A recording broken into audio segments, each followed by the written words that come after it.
Episode 4: Bells Beneath the Water. Listen. Stand on the shore of Lake Ladoga on a day when storms gather over the water. Watch the clouds mass dark and heavy above the islands. Feel the wind rise, carrying with it the smell of rain and deep water.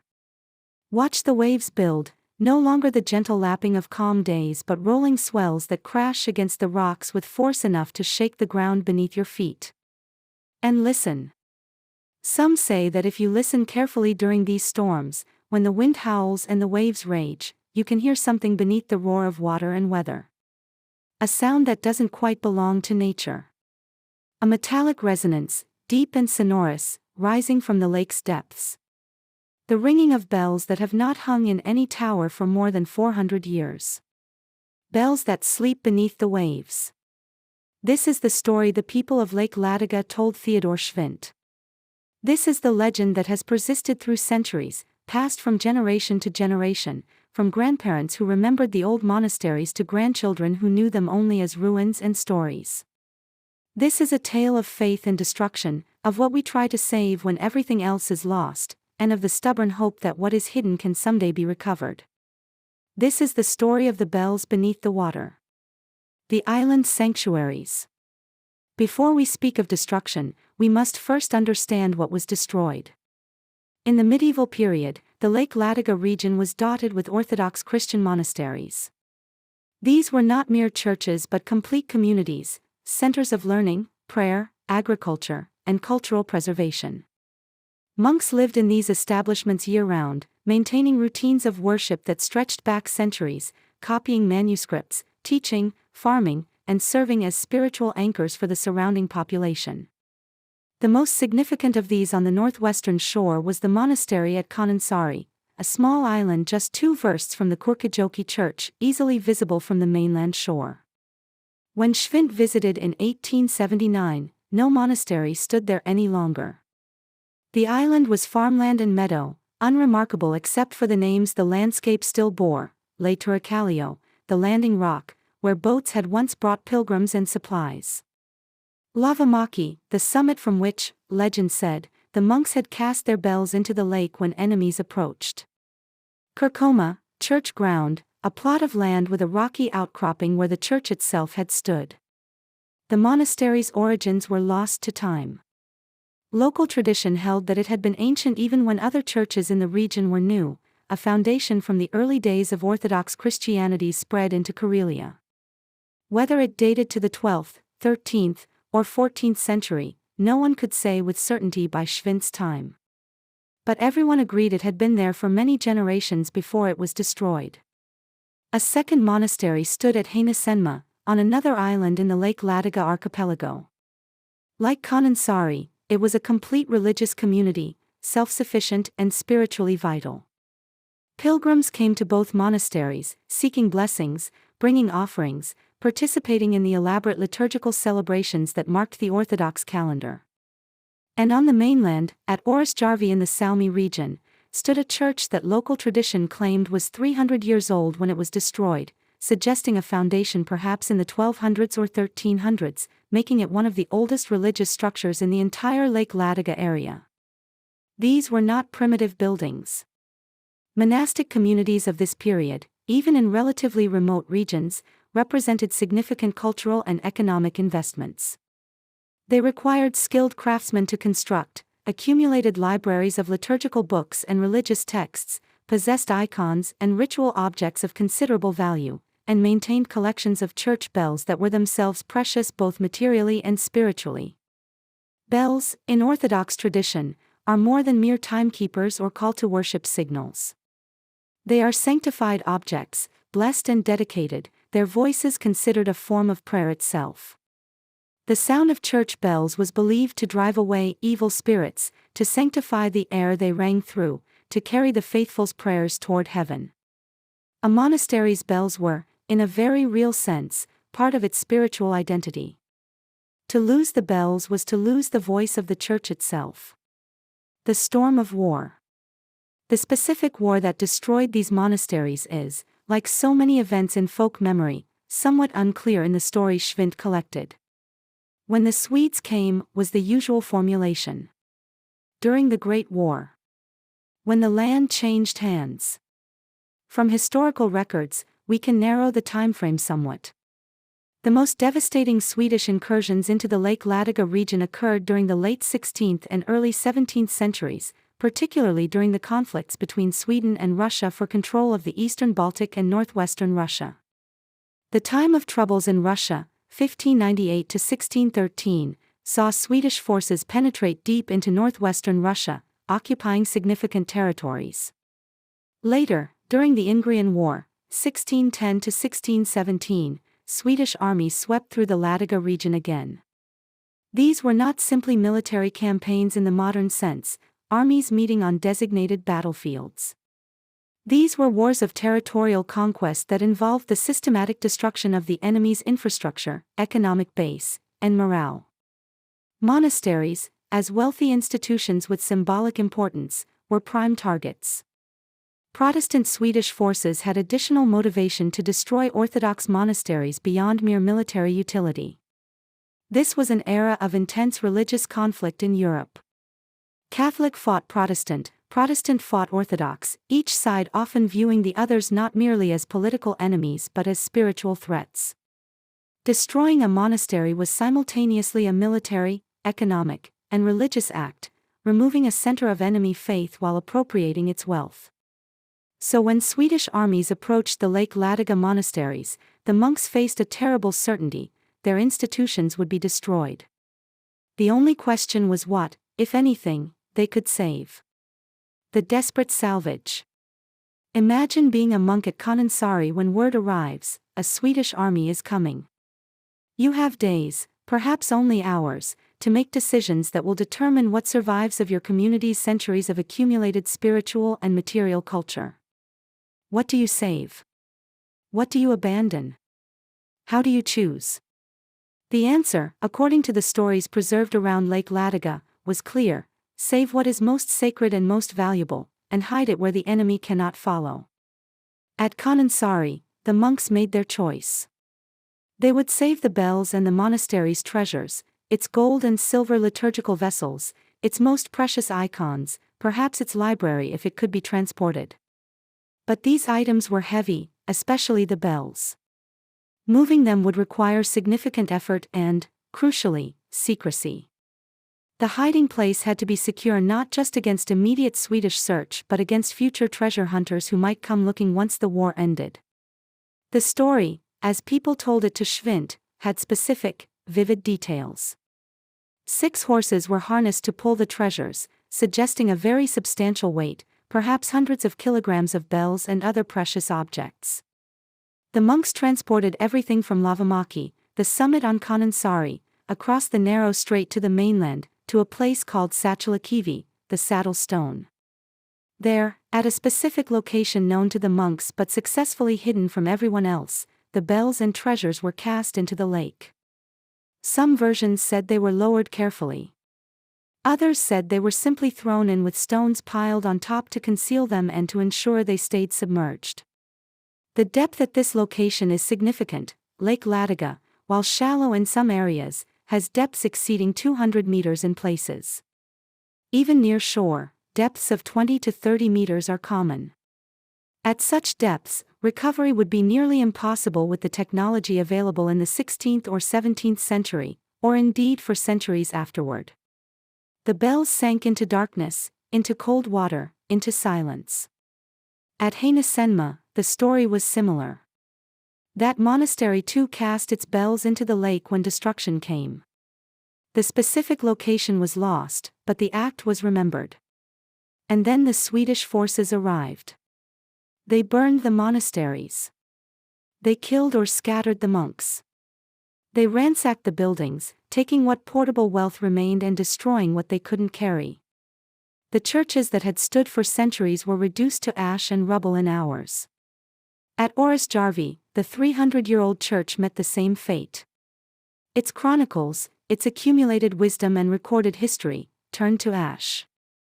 Some traditions held that Swedish forces stole records and carried them to Stockholm, where they might still exist in archives, knowledge taken as plunder, lost to the people it documented.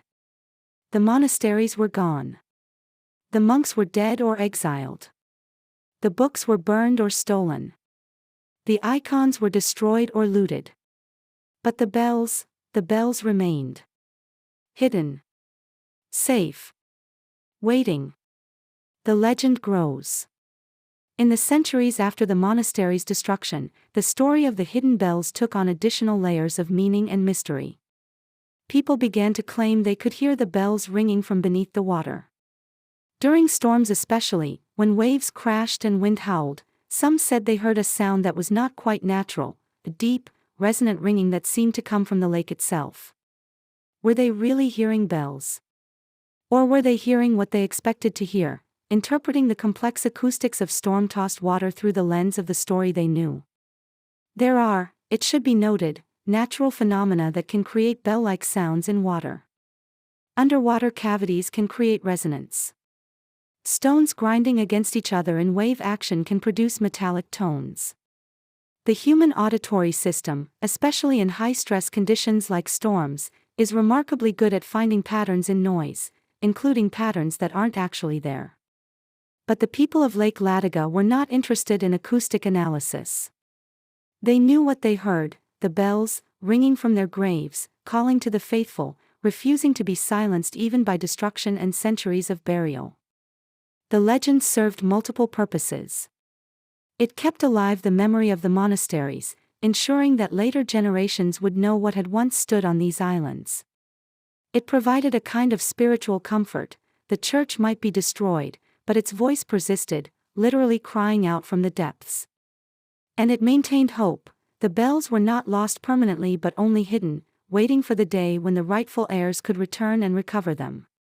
This last element was particularly important. In Orthodox tradition, there was a strong belief in restoration, in the eventual return and recovery of what was lost. The bells beneath the water were not abandoned, they were in safekeeping, preserved against a future when they could ring again from towers, not from depths. The treasure hunters. The belief that valuable treasures lay hidden in Lake Ladoga was not merely folklore, it prompted actual treasure hunting expeditions. Schwint recorded stories of men who came from across the Russian border with ancient books and maps, claiming to have documents from the Solovki monastery or from Onus, Olonets, that supposedly indicated treasure locations. These seekers questioned local farmers. Where is Alaskivi? Where does Sachalakivi stand? The locals, watching these treasure hunters, were skeptical and often hostile. Some genuinely didn't know the precise locations the old maps referenced. Place names had changed, landmarks had shifted, and centuries of landscape change could make specific identification difficult. Others knew but refused to share the knowledge, either out of superstition, the treasures were cursed, or at least not meant for outsiders, or out of a sense of propriety. These were sacred objects, not loot to be plundered. The treasure hunters, as far as anyone knew, found nothing. Either the locations were too well hidden, or the maps were inaccurate, or the treasures had already been recovered long ago by people who left no record, or, the possibility no one wanted to voice, there were no treasures, only stories. But the failure to find the bells didn't diminish the legend.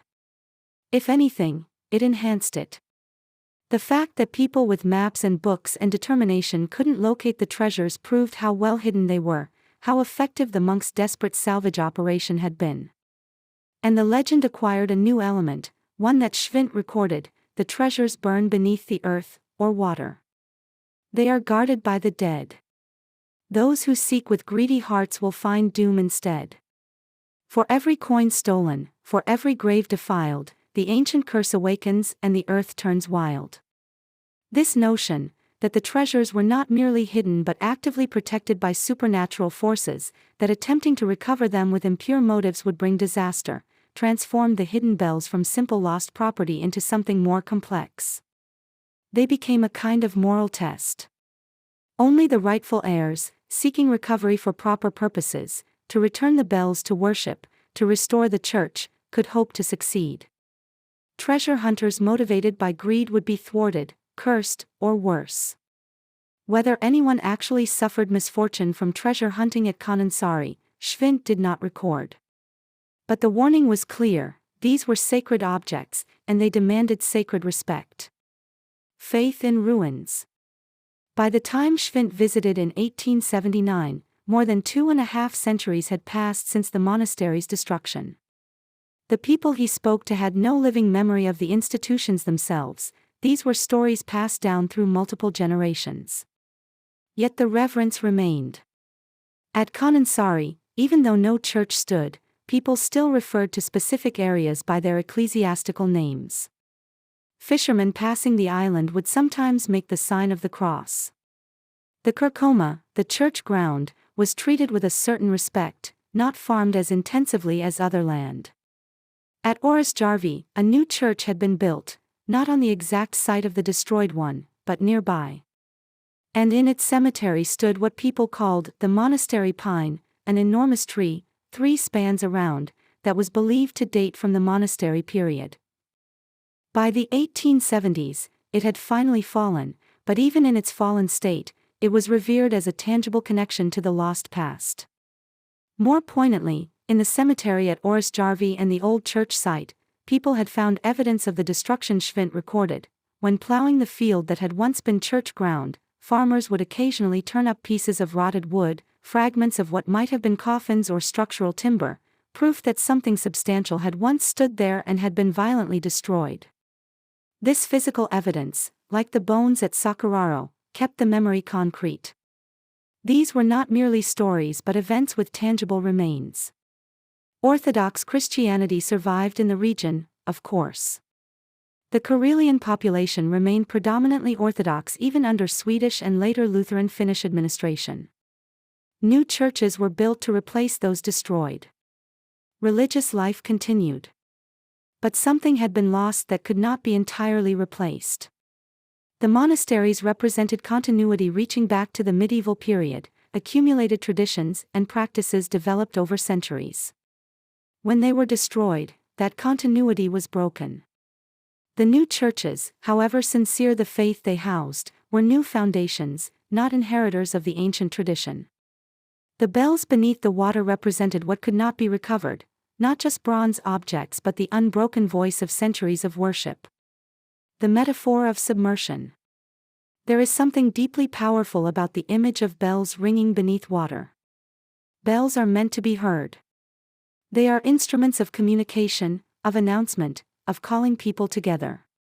To place a bell underwater is to silence it, or rather, to muffle it so profoundly that it can only be heard as a ghost of itself, a rumor, a sound that might be imagination. And yet the Lake Ladoga legend insists the bells can still be heard, that they refuse to be entirely silenced even in their underwater grave. This works as a metaphor for cultural survival under oppression.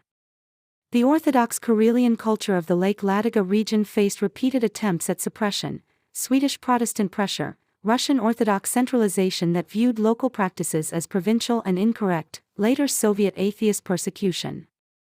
Each wave of oppression tried to silence aspects of local faith and practice. But like the bells beneath the water, the culture persisted.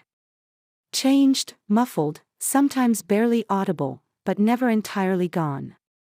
The stories were passed down. The traditions adapted but continued. The faith survived even when its physical structures were destroyed. The bells are also a metaphor for memory itself. We cast memories into the depths of our consciousness, where they sink down and rest in darkness. Most of the time, we don't actively recall them. But in certain conditions, storms of emotion, particular triggers, they rise toward the surface and we hear them again, ringing from the past. The Lake Ladoga communities cast their traumatic memories of monastery destruction into the lake of their collective unconscious, where those memories rested until certain conditions, a storm, a particular anniversary, a conversation with someone collecting folklore, brought them ringing back up into awareness. What lies beneath? Do the bells actually exist at the bottom of Lake Ladoga? Modern diving technology could, in theory, search for them. Side-scan sonar could map the lake bottom. If bronze bells of the size and quantity described in the legends were actually present, they should be detectable. To my knowledge, no such search has been conducted, or at least none that has publicly reported findings. The region changed hands multiple times in the 20th century, and the underwater archaeology of Lake Ladoga has focused on other questions: Viking Age settlements, medieval trade routes, World War II shipwrecks. It's quite possible the bells do exist, exactly where the monks placed them, still waiting in the cold darkness. Bronze is extremely durable in freshwater environments. Bells that sank in the 1600s would be encrusted with sediment and perhaps some biological growth, but the metal itself would be intact. It's equally possible that the story is partially or entirely legendary. Perhaps some treasures were hidden but not in the water, buried on land instead, and the lake story was a deliberate misdirection to throw off potential thieves. Perhaps the treasures were never hidden at all, being looted by the Swedish forces or evacuated with fleeing monks to other monasteries.